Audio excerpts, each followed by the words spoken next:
Hey everybody, it's Mage Captain Gilshanks, and welcome back to Let's Play Final Fantasy X. In the last part, we explored Luca, we got into a bar fight, and then Yuna got kidnapped. And in this part, we have to go save her ass. So, first of all, let's begin by going this way, because this is where the little indicator is telling us to go. Now, I still want to look for those damn treasures. There's actually something that I realized off screen. Apparently, the docks are actually numbered based on the number that's sort of on the ground here. So, it looks like this is actually dock number 1, or so it seems. Very strangely numbered, though, I gotta say.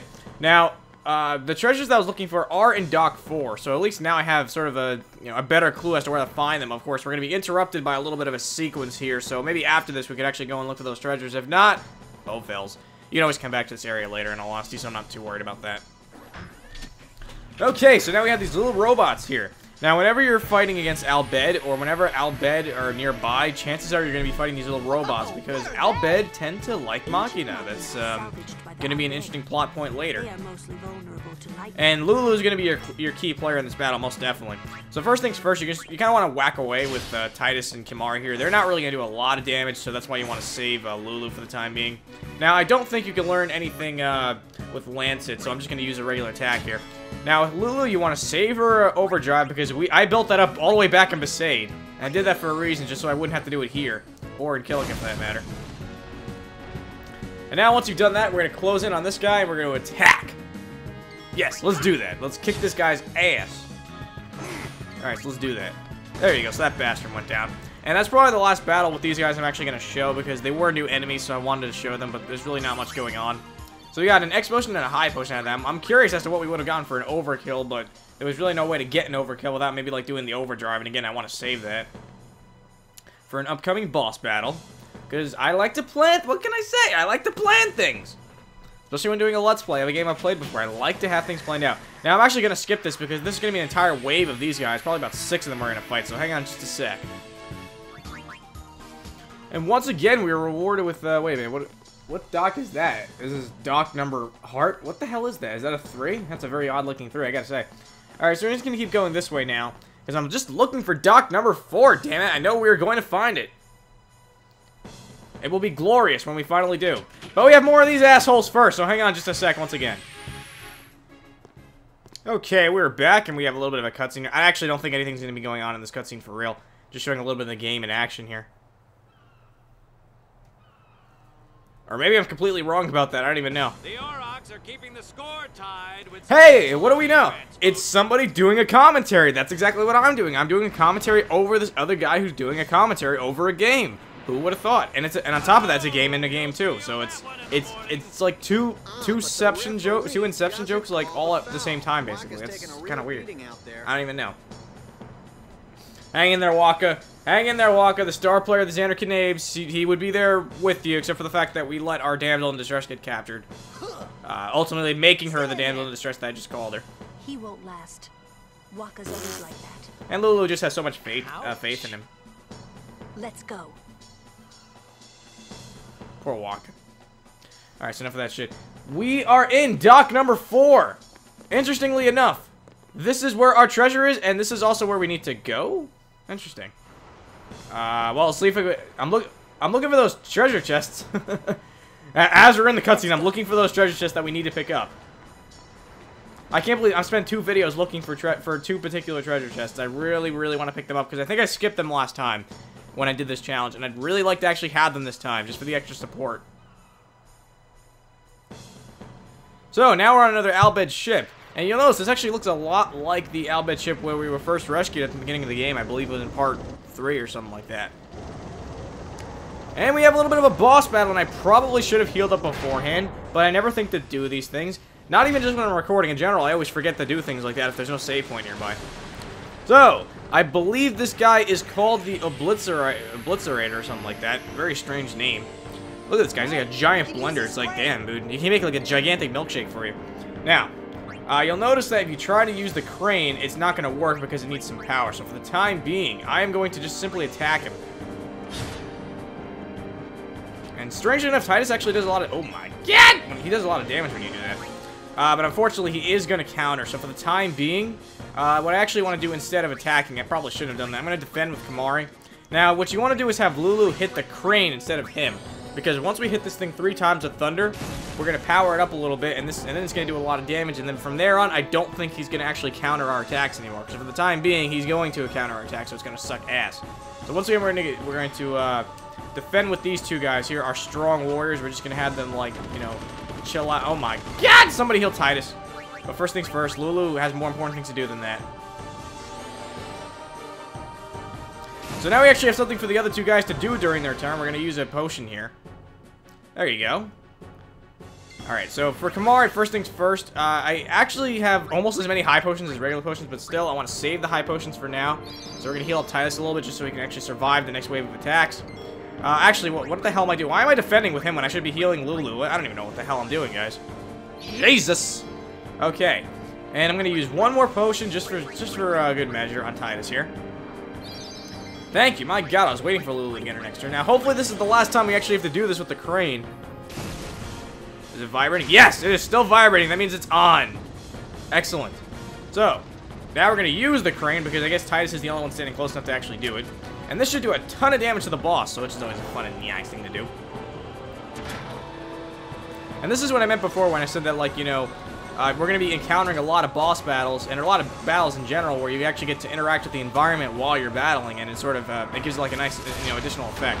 So that's going to do a lot of damage. And then on top of that, oh no, it's not. Oh yeah, okay, yeah, it is. Yeah, it actually does most of the damage right there too. He barely has any HP left. Let's just wail on him.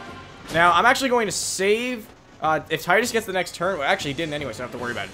This is the part where you want to use your Thunder Fury, because I want to get an overkill on this guy. So, let's do this. Now, the way her Fury works is that you spin both analog sticks as fast as you fucking can, and sometimes I can get it to 9, but sometimes I can't. We'll see if I actually... Oh, I only got 8 this time, damn it. But I should still get the overkill, so that's the important thing. Yes! Got the overkill.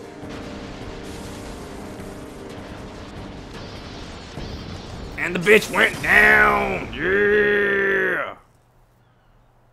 Bitch knows its place now.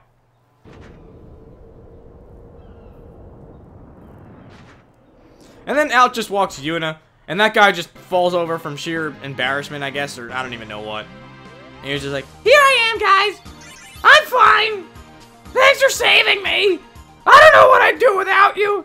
But you guys are kind of assholes, because you got into a bar fight!" I hope you hurt them. A little. There you go, pet her head like she's a fucking dog. Titus is just like, yep, What is this isn't the ship I'm looking for. There were these all bed that saved my life when I first came to Spira. They took me on their ship. They even gave me food. I was kind of hoping. And I even choked on the food. Ship, but it's not. I wonder if they're all gone. What happened? Sin came up near us. I made it out okay, but I don't know what happened to their ship. Was there anyone called Sid on that Now, ship? for those of you guys who don't know Final Fantasy games, pretty much every single Final Fantasy game, one of the very few things that they actually all have in common, like they actually are related to each other, is that they're all gonna have a character named Sid. Now, this character Sid may play varying roles. Like, for example, in Final Fantasy 12, he was actually an enemy. In Final Fantasy 7, he was a party member. And same thing in Final Fantasy 4. In this game, Sid plays another role. I'm not going to spoil that just yet. Oh, in Final Fantasy 9, he was a king, too. So there you go. He plays all different types of roles. The one thing that Sid usually involves himself with is airships. He's usually like an airship pilot, or he'll be an airship engineer, or he'll play some kind of a role that involves airships. And that's like the one similarity, but there's always I guess it's like a running gag. There's always a character named Sid, and he's always like either one of the main characters or a supporting character, but still pretty important.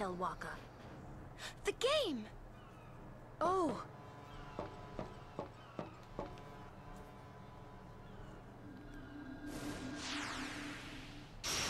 So now we're gonna send out our little signal flare. How come I can't use that in battle? How come I can't shoot that at an enemy? That'd probably do some damage, Lulu. You got some explaining to do, Lulu.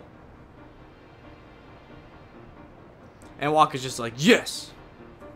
Yuna's safe. Time to kick some ass, boys. Let's do this. America! Sports! America Sports! Oh, he can... Wait a minute. He can move downward. When we play this game, we're not going to be able to move downward like that. It's supposed to be a 3D game, and they still limit you to a 2D plane. I always find that kind of funny. But, you know. Blitzball was probably my least favorite segment in this game. He shoots. But at least they only require you to do it once, which is a lot better than other games where, like, you know, they'll have the really annoying minigame, but they actually require you to do it a number of times. Or at least they'll require you to do it a number of times in order to get something good. Now, the funny thing is that playing Blitzball can actually be helpful towards the No Sphere Grid Challenge, but thank the Lord above that it is not mandatory, because I would have not been able to do it because I've never even scored a point in a Blitzball match before. Most graceful win. If it was Chapu, he'd still be standing. Holy crap, Lulu, you've... Hey, What a crazy aren't you being bitch, though. just I mean, a my little god. unfair? Chapu's better. Excuse me? I know I could never take Chapu's place. You're the one who told Waka that, right, Lulu? And I don't think Waka would ever try to take Chapu's... You don't want to finish that sentence.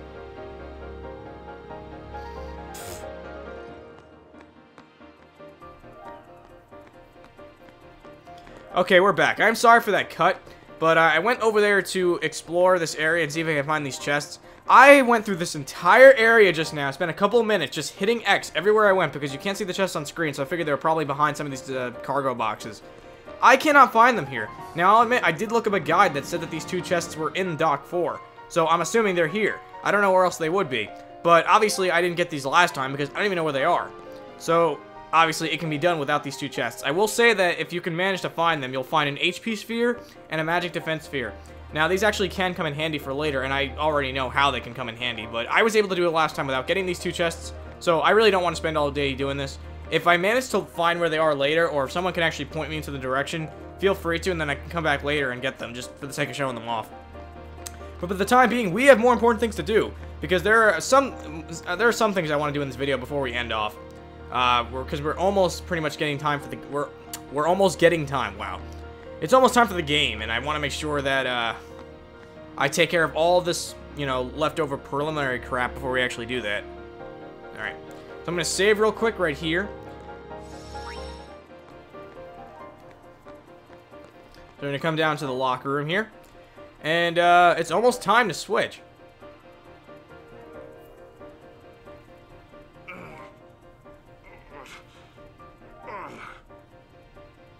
Oh, for Waka. And yet another ass shot. I don't know what, like, who designed the camera in this game that they just pick the weirdest angles, though, sometimes, where they just show off people's asses all the time. I don't really understand it.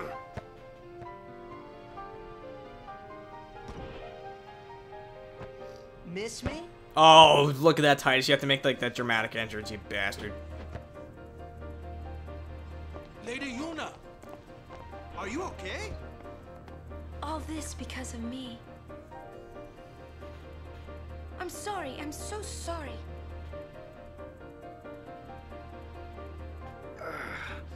How can you let some outbed kidnap you? Hey, let it go, alright? Don't go near outbed anymore, okay? They're trouble.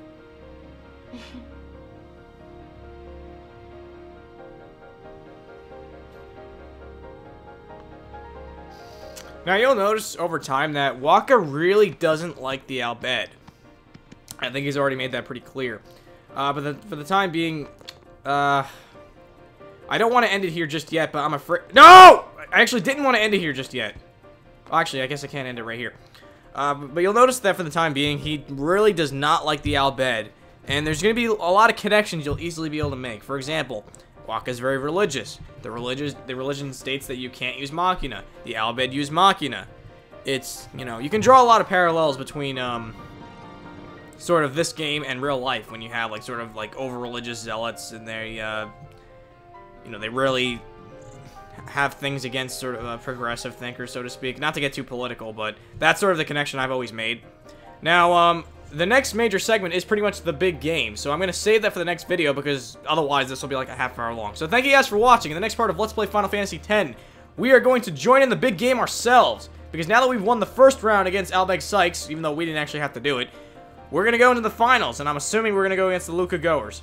And it's going to be awesome, because it's America Sports! Yeah! Okay. See you guys next time!